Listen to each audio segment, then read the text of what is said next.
man, I don't like it either, but Joe Biden Donald Trump fanfiction is part of the US election right now. Well, maybe you should have studied international politics at Adelaide University instead of Flinders. Who studies politics at Flinders? It's hard to be head editor. Stormy Daniels. What? Donald Trump paid Stormy Daniels $130,000 during their 2016 election to cover up their one-night stand in 2000. What does this have to do with anything? Besides adding to Trump's continuous misuse of campaign funds, it raised some serious questions about the porn industry and women's exploitation in sex-based industries. Oh god, you're about to pitch me a prostitution story, aren't you? Correction! I'm about to give you a presentation on decriminalising the sex industry, and we're going to publish it as a companion piece to the upcoming Greens policy updates. Oh no, I have a meeting to get to. The doors are locked and the projector is ready to go. Damn it. Can I point out that you're a journalist, not a policy expert or a political advisor? Oh, I minored in gender study. Where did you study? Adelaide University? Okay, no, you're good. Okay, go. Anyways, decriminalising sex work. Before the decriminalisation of sex work in Australia, prostitution was prevalent since the landing of the first fleet. Economic circumstances and a severe imbalance of the sexes did lead to women choosing prostitution. During the colonial period, Australia adopted the Contagious Diseases Acts to control venereal diseases by requiring inspections of women suspected of prostitution, which could lead to incarceration into locked hospitals, where 4 out of 10 patients were buried in unmarked graves and subjected to experimental medical treatments. It wasn't until almost a century later, in 1990, when the Australian Institute of Criminology released a report identifying the laws as ineffective and endangering sex workers. Past 1995, each state eventually created its own laws surrounding prostitution, with all of them legalising it in some form. As of 2012 to 2014, the United Nations Programme on HIV and AIDS estimated 20 to 25,000 sex workers in Australia. Sex work in contemporary Australia. In contemporary Australia, prostitution is legal in all states. However, each state is governed by its own state or territory's laws. There are 3 types of legal statutes across Australia: decriminalisation, legalisation, and abolitionism. Under the decriminalisation legal framework, there are no criminal penalties for prostitution, and brothels are not required to be licensed. However, there are many regulations as to where and how they can operate. Under legalisation, sex work is legal and regulated, operating within criminal law. However, most activities are exempt from criminal penalties. Under abolitionism framework, selling sex is illegal but not regulated. However, activities of pimping and operating brothels is illegal. South Australia is governed under abolitionism. Brothels are illegal under the Criminal Law Consolidation Act of 1935.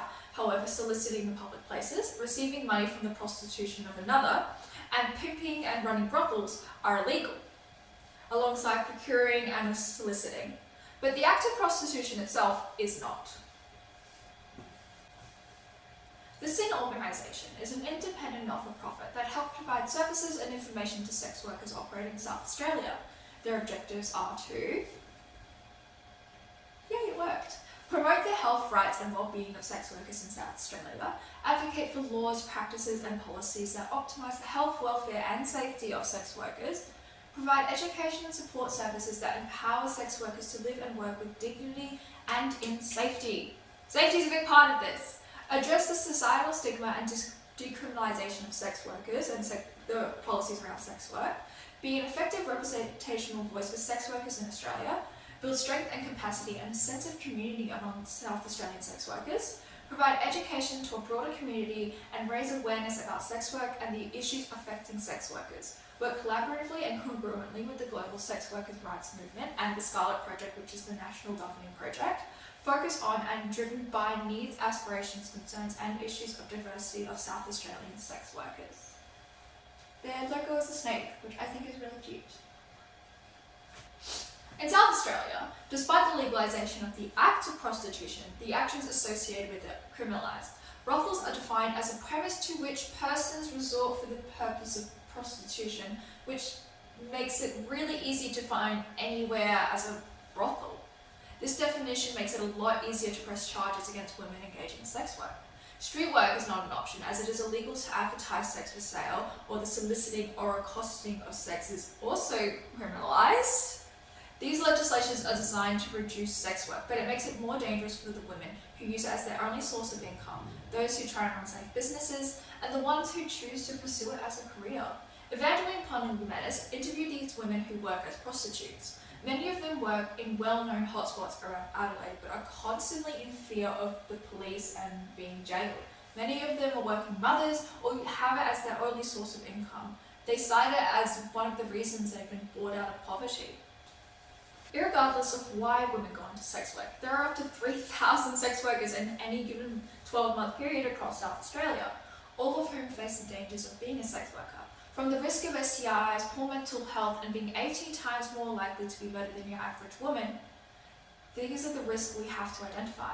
Because prostitution isn't identified as a real job, sex workers don't have the option to unionise and aren't entitled to a consistent income, superannuation, or employment protection.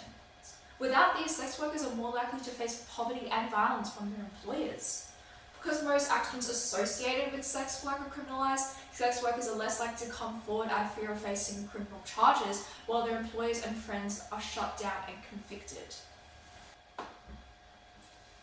When we criminalise the oldest profession in the world, we limit options for sex workers. We put their safety at risk, and we say to them they are not worthy of the most basic health and safety that every other Australian has and is entitled to. This has to change. If we want to preserve the safety of sex workers in Australia, we have to acknowledge that what they do isn't just a real job, but it's worthy of our protections. Cool, write it up, send it to me on Monday. Did you actually listen to what I was saying in my presentation? Yeah, it was really cool. Fine, but never mind, I give up. I can't believe your head